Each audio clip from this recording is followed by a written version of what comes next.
Bonjour François-Olivier Gisbert, l'une des grandes plumes de la presse française, journaliste, écrivain, éditorialiste au point. Et puis évidemment, ami de Wolinski, ami de Cabu, ami de tous ces dessinateurs qui nous ont donc quittés cette semaine. Vous aviez fait travailler au Nouvel Obs, au point. C'est un deuil, je veux dire, c'est quelque chose de très profond pour vous. Évidemment, parce que bon, y a le premier mouvement qui est de la sidération et de la colère aussi, du chagrin et de la colère. C'est tombé sur des gens qui sont, comment dire, des poètes. Voilà. C'est-à-dire qu'il faut bien voir ce que sont ces caricaturistes, et c'est vrai dans la plupart des cas, des gens doux, gentils, bienveillants, avec le trait féroce. Mais ça n'empêche pas de rire. Moi-même, j'en étais victime. D'ailleurs, un jour, Cabu, c'était mon pote. Un jour, il m'a fait en officier nazi, annonçant la mort de Robert Hersan, en disant en échange, on va tuer 400 otages. Vous voyez, par exemple. Bon. C'était drôle. J'ai éclaté de rire. Mais oui, j'ai éclaté de rire parce que c'est tellement fort, c'était tellement violent. Évidemment, c'en était drôle. Et c'est ça, là, c'était ça, Charlie Hebdo. Ouais. Ça a toujours été ça. Quand je dis c'était ça, ça sera ça aussi, parce que, bien entendu, il faut que Charlie Hebdo vive, et Charlie Hebdo vivra. Oui. Mais on ne comprend pas, quoi. C'est-à-dire que les djihadistes se sont attaqués à, je veux dire, l'âme même de ce qu'est peut-être la France, l'esprit français. Hein, des gens qui rient, qui sont à la dérision, qui voyaient cette conférence de rédaction, ce que ça devait être, les blagues, les trucs, avec les canons de Pinard, enfin tout ça, c'était ça, c'est une bande de potes, un petit club de poètes.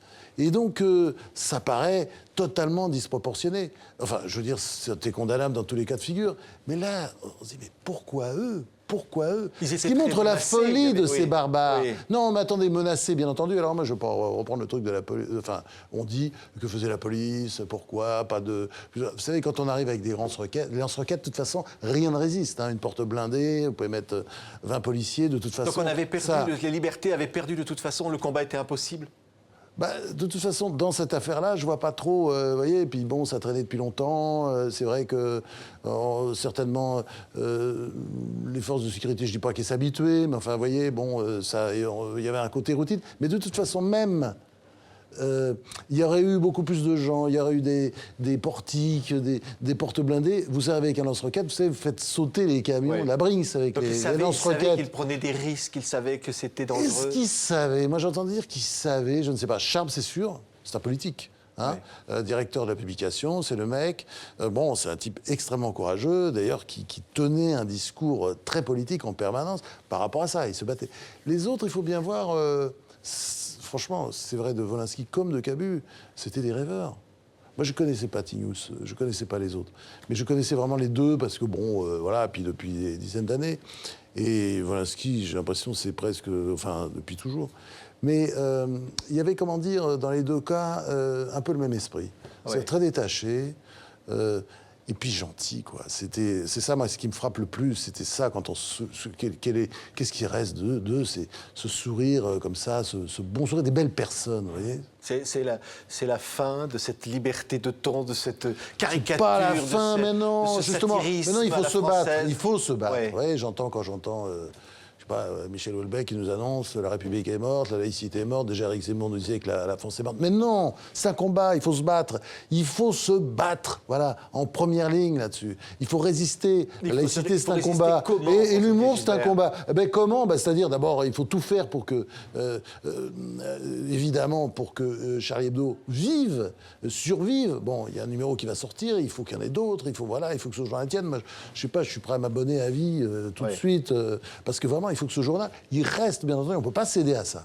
C'est incroyable, ce serait incroyable. Bon, la volonté, on voit bien, c'était de détruire, d'éradiquer, de décimer. C'est ce qu'ils ont dit d'ailleurs, ils ont dit on a tué Charlie Hebdo. Bah oui, bien sûr, c'est ce qu'ils ont essayé de faire. Oui. Justement, il ne faut pas qu'ils le tuent, parce que s'ils le tuent, ils vont tuer une partie de notre... S'ils réussissaient ça, ils tueraient une partie de notre âme. Donc il faut vraiment qu'on se batte pour que, voilà, parce que tout ça symbolise la liberté d'expression, le rire, la dérision, C'est ce qu'on appelle l'esprit français, quoi. Voltaire, c'est dans Voltaire, tout ça. Voltaire, il s'est tapé toutes les religions, c'est ce qu'ils faisaient eux. Parce que c'est vrai que, bon, ils avaient des caricatures sur Mahomet, mais vous savez, des caricatures, je sais pas, moi je suis croyant, les trucs sur le pape, c'était pas ça. Bah, ça faisait. C'était tellement fort et tellement qu'on éclatait de rire, mais c'était ça la force de ce journal, ça a toujours été ça. Attendez, je m'excuse, j'en parlais au passé. Il faut pas parler de Charlie Hebdo au passé, bien entendu. Ça veut dire que là, ils vont sortir 1 million d'exemplaires de Charlie. Il va continuer, hébergé actuellement à Libération. Il y a une vraie solidarité de toute la presse française aujourd'hui. Mais attendez, on est tous attaqués, mais c'est pas seulement la presse, c'est la France. François Hollande, quand il disait la France attaquée au cœur, mais c'est exactement ça. C'est-à-dire, on s'en prend à la liberté d'expression, à notre liberté de parole. Maintenant, je sais pas, il y aurait interdiction de blasphème, interdiction de rire, interdiction de... Mais c'est quoi? C'est quoi? On peut pas accepter ça, bien entendu. C'est dans nos gènes, tout ça. Enfin, il faudrait revenir où? À quoi? Enfin, quelle époque? Quelle régression? Mais c'est inacceptable, bien entendu. Mais on va se battre tout jusqu'au bout. Bien entendu, moi je dis, il faut rentrer en résistance, là. C'est résister, évidemment. Pas accepter, voilà, résister à contre quoi, François-Olivier Gisbert? Évidemment, il n'y a pas d'amalgame, pas de religions qui sont mises en cause directement. Il faut résister à l'autocensure. Résister à l'autocensure. Nommer les choses. Dire ce qui se passe. Ne pas avoir peur. Voilà. Moi, je dirais, c'est ça, toujours. C'est le mot du Christ. Hein, c'est la parole qu'a répété tout le temps Jean-Paul II, d'ailleurs. Mais il ne faut pas avoir peur, ne plus avoir peur. Il y a trop de gens qui ont peur. Il faut dire les choses, voilà.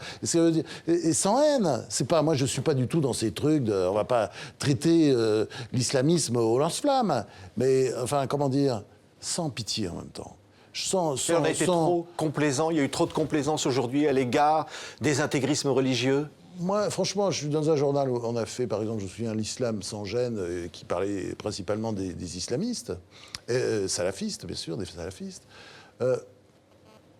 Les réactions étaient tellement dingues, je me disais, mais quel pays, mais je sais pas, mais ils vont pas voir, ils s'intéressent pas, ils regardent pas. Il faut dire les choses. Après, il faut nommer les choses. Après, il faut en parler. Voilà, c'est pas la fin du monde, mais on peut pas accepter, parce que, je veux dire, si, vous voyez très bien ce qu'il y a derrière tout ça, il y a l'idée que, bah non, faut pas faire ça, oui, parce qu'on risque de stigmatiser on va ressembler à certains le monde musulman, l'islam, etc. On va ressembler à certains de ces imams qui ont un peu peur de tout, quoi. Je veux dire, c'est pas par méchanceté, je pense pas qu'ils sont solidaires. Vous dites qu'ils devraient davantage appeler à la mobilisation des musulmans? Ils commencent à le faire, et c'est très bien, il faut que ça continue. Il y en a 2 ou 3 qui sont très courageux, et puis voilà, j'espère que le mouvement va continuer. Mais je comprends d'ailleurs souvent, parce que c'est par peur, c'est par... ou parfois même peut-être par panique. Mais là-dessus, non, on doit tous résister, on doit se battre.